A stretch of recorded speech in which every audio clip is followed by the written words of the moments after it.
This is the Infiniti Q60, the vehicle that really should help resurrect the Infiniti brand. The Q50 has been one of my favorite cars in the lineup because it offers a whole lot of style and some amazing power for a great starting price. And this car picks up where that left off. It's built on the same platform as the Q50, has the same drive lines, but this car does it with a whole lot more style. Just look at how sexy and sleek this is. Had a chance to go to the design studio in Southern California, and the head designer told us that the look really was to make the vehicle look like it has metal stretched over the wheel arches. This car has a very nice ratio of the wheel to the wheel arches. It sits low even though it comes standard in Canada with all-wheel drive. The lines down the side are very crisp and sharp. This is very, very hard to do in the manufacturing process, but Infiniti does it as well, if not better, than almost everybody in the marketplace. So on style, they really have hit a home run, in my opinion, with this car. Look at some of the details, the way that the hood sits inside the fenders,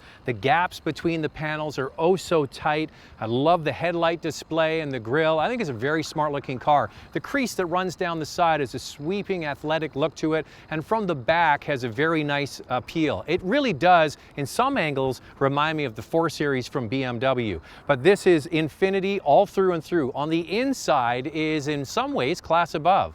When you compare this Infiniti Q60 to some of the German competition, they're looking kind of old and a little bit staid. This is more avant-garde. 2 beautifully integrated screens here with piano finish around. The bottom screen acts like a smartphone or a tablet. You can scroll through different pages and open different apps. That's what we're used to using with our smartphones, and they've integrated it in here. And it's actually quite quick. The other thing you'll notice are the different modes for this particular car. You have a screen that gives you all the advanced safety features like forward collision, lane keep assist, and so on. There's other apps that actually integrate with the vehicle. They change the steering, the feel of the car, and that's how you can set this Q60 up to be just what you want, more like a tailored suit. The screen above that is more of a readout. You don't really interact with that screen, you just use it as a reference. And it's nice and high, so you don't have to take your eyes off the steering wheel. The cockpit is just that. It's a real sort of centered around the driver cockpit. It's low, it feels very sporty, it looks very sporty. The back seats, this really is a 2+2 configuration for taking kids if you have to in the back seat. The nice thing is the passenger seat has a caddy. It slides the seat forward and back to give you better access into the rear seat. The nice thing about the dual screen situation is there are redundant buttons around and below the bottom screen. So you don't have to go into the screen to access things. You actually have quick sets on the side for heat and below that for audio and climate. That's clever. Now, the car I'm driving today is the 3-liter with the twin turbos and 300 horsepower. There is an engine below that. That's the 4-cylinder turbo that's borrowed and shared with Mercedes-Benz with 208 horsepower. That's the same engine you'll find in cars like the GLA and the CLA. The interesting thing about that engine is it's actually made by Nissan and Infiniti for Mercedes-Benz. So you see the way the circle is complete. Now, most people, I believe, should look at this car for price because I think it's the best all-rounder. However, if you go up to the 400 horsepower called the Red Sport, it really is a special car, and considering the price, that is a lot of car for the money. Now, it too has a 3-liter twin turbo 6-cylinder engine, the same block, but the intake and the turbochargers are different. You can't just upgrade this engine to get 400 horsepower. It's got a very different induction system, and that's what makes it so powerful. On top of that, you've got drive modes here.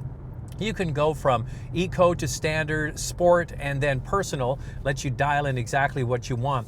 On top of that, you can get a car equipped with direct adaptive steering. This is Infiniti's drive-by-wire system, and when it first came out in the Q50 years ago, a lot of people poo-pooed it, but I actually was one of the outliers and said I thought it was fantastic, and I still do. I think it really does make this car much more nuanced. You can stick it where you want it. It gives a lot of feedback to the driver, even though it's an electronic system, and on top of that, it takes out a lot of the undulations and modulations in the road and does a lot of the little adaptive part for you. And when you drive a car with it and without it, it really makes quite a difference. So I would actually order my car with that system. Overall, I think this is an amazing bang for the buck. The 300 horsepower car I'm driving today feels good when you really kick it. In sedate driving, you don't notice you're driving something really that potent, but the 400 horsepower car really is special. And if you can afford it, it's probably the one to buy. So the price of the inline four-cylinder, the 2-liter Mercedes-Benz derived engine is $46,000. But I think most people are going to jump up to the 3-liter turbo with 300 horsepower. That starts at $53,000. And then if you get the 400 horsepower Red Sport 61 maxed out is about $64,000. That's a whole lot of car. You look at the German competition, whether it's an S5 or a 4 Series from BMW with the similar kind of, actually they don't have the same kind of power. They're much more expensive. This car fully equipped is under $65,000. So Infiniti is coming with a very nice price point for their most expensive car, loaded with technology, and I think this will help Infiniti sales. Thanks for watching, and it really does help if you can subscribe, so click that button. If you want to watch a review of the Infiniti Q60 4-door sedan, click the picture on the left.